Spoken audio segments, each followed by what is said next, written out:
Welcome to दिल शास्त्र official. आप लोग का स्वागत है दिल शास्त्र ऑफिशियल में। आज हम लोग क्लास 9th का लोकतांत्रिक राजनीति यानी सिविक्स के बारे में जानने वाले हैं, चैप्टर 2 का। ठीक है, इससे पहले हम लोग चैप्टर 1 के बारे में जितना भी क्वेश्चन आंसर था ना, सभी का संपूर्ण क्वेश्चन आंसर कर चुके हैं। अगर आप लोग उसको नहीं देखे हैं तो आप जाकर देख सकते हैं, डिस्क्रिप्शन बॉक्स एवं प्लेलिस्ट बन चुका है, वहां से भी जाकर के आप देख सकते हैं। तो देखिए, लोकतांत्रिक राजनीति का जो चैप्टर 2 है उसका नाम है लोकतंत्र क्या है और क्यों है, यानी कि कहने का अर्थ है कि और क्यों।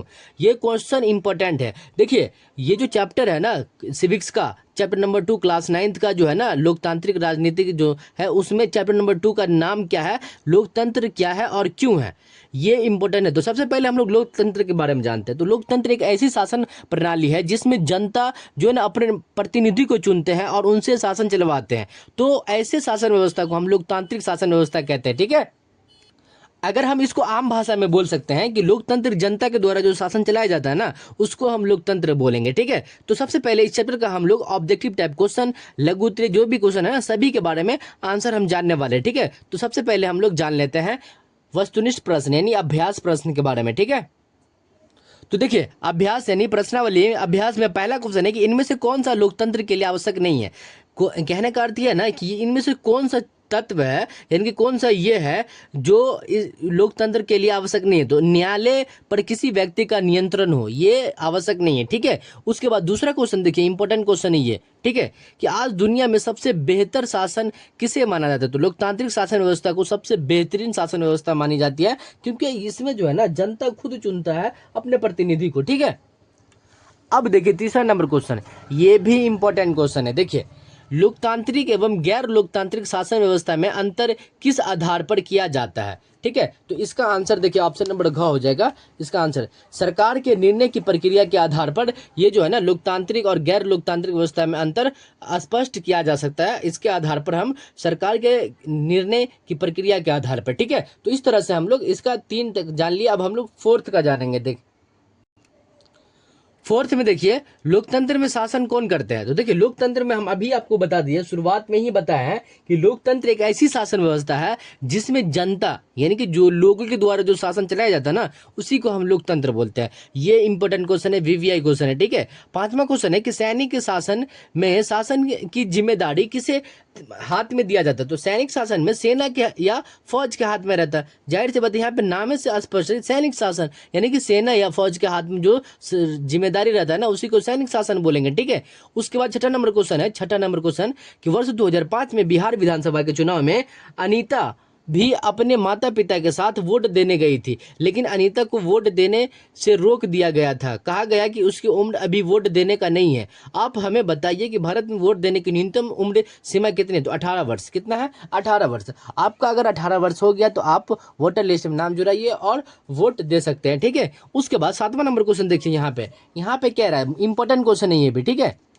क्वेश्चन ये है कि यहाँ आपके सामने कुछ शासन व्यवस्था का प्रारूप उनके सामने देश नाम दिया है, जो गलत है आप मिलान करके उसे ठीक कीजिए। तो देखिए, यहाँ पे जो है ना लोकतांत्रिक शासन व्यवस्था, ये भारत में जो है ना लोकतांत्रिक शासन व्यवस्था है। उसके बाद सैनिक शासन व्यवस्था म्यांमार यानी बर्मा, इससे पहले म्यांमार का नाम बर्मा हुआ करता था। ठीक है, उसके बाद ग नंबर क्वेश्चन ग में है क्या कि कम्युनिस्ट पार्टी। तो कम्युनिस्ट पार्टी हम लोग पढ़े हैं ना, हमारा बगल पड़ोसी देश चीन में, चाइना में जो है ना, ये कम्युनिस्ट पार्टी है। उसके बाद राजशाही हम लोग, हमारा पड़ोसी देश जो है ना भूटान में भी जो है ना राजशाही शासन यानी कि राजा के द्वारा जो शासन चलाया जाता हो, उसे हम राजशाही शासन या राजतंत्र बोलते हैं। ठीक है, अब देखिए यहाँ पे 8 नंबर क्वेश्चन, 8वां नंबर क्वेश्चन देखिए, इंपॉर्टेंट क्वेश्चन ये भी है। ये इंपॉर्टेंट इसलिए देखिए यहाँ पे कि यहाँ कुछ पार्टियों के चिन्ह दिए गए हैं और उनके सामने पार्टी का नाम है, जो कि गलत है। आप हमें यह बताएं कि इन चिन्हों के सामने कौन सी पार्टी होगी। तो पहला पंजा छाप, तो हम लोग को पता ही कांग्रेस, भारतीय राष्ट्रीय कांग्रेस का जो है ना ये पंजा छाप है। उसके बाद कमल छाप भारतीय जनता पार्टी का है। उसके बाद लालटेन छाप राष्ट्रीय जनता दल, ठीक है, आरजेडी जिसको बोलते हैं। और तीर छाप जनता दल यूनाइटेड, जेडीयू जिसको बोलते हैं। ठीक है, तो तीर छाप नीतीश कुमार का, लालटेन इसका जो है लालू यादव का, कमल जो है मोदी जी का, और पंजा जो है राहुल गांधी का। याद ही है ना, इस तरह से आप लोग याद कर सकते हैं। ठीक है, अब देखिए 9th नंबर क्वेश्चन में क्या कह रहा है। 9th नंबर क्वेश्चन भी इंपॉर्टेंट क्वेश्चन है। कह रहा है कि यहाँ आपके सामने 4 तरह के देशों के बारे में सूचना दी गई है। आप इन देशों का वर्गीकरण किस तरह करेंगे। इनके सामने लोकतांत्रिक और गैर लोकतांत्रिक, यहाँ पे देखिए यहाँ पे देखिए इस तरह से यहाँ पे दिया हुआ कि गैर लोकतांत्रिक एवं पता नहीं लिखे।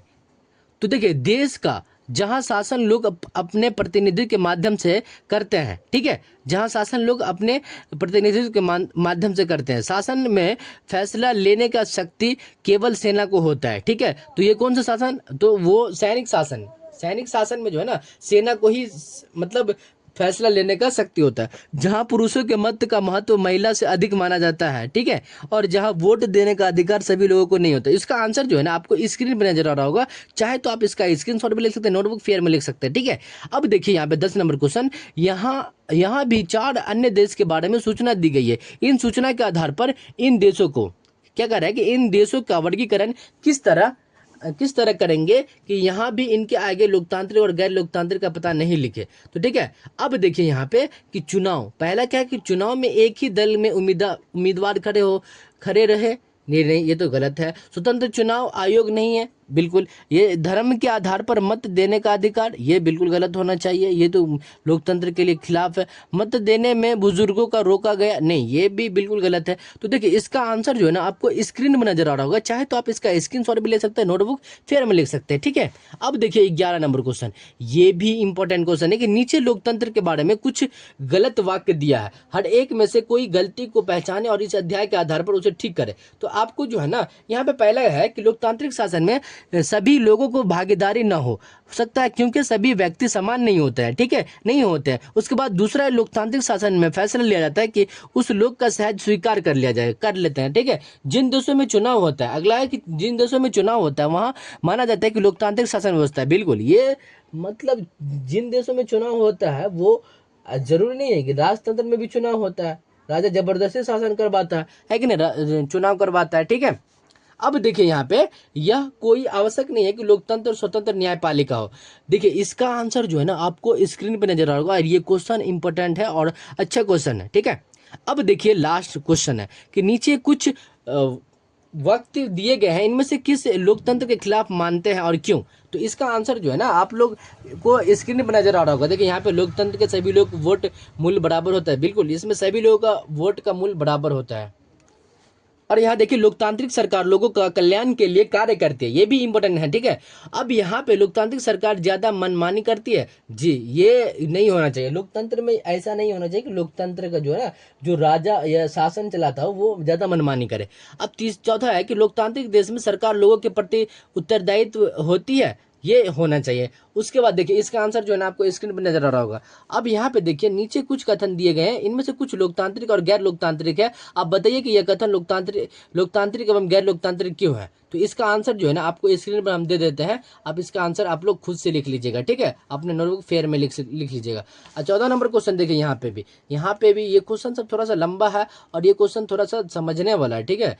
बिहार में एक गांव ऐसा है कि जहां अभी तक भी स्कूल नहीं खोला है। इस गांव के लोगों के एक बैठक सरकार ध्यान से इस दिलाने के लिए कई तरीके विचार किए गए। इनमें से कौन सा तरीका लोकतांत्रिक नहीं है और क्यों।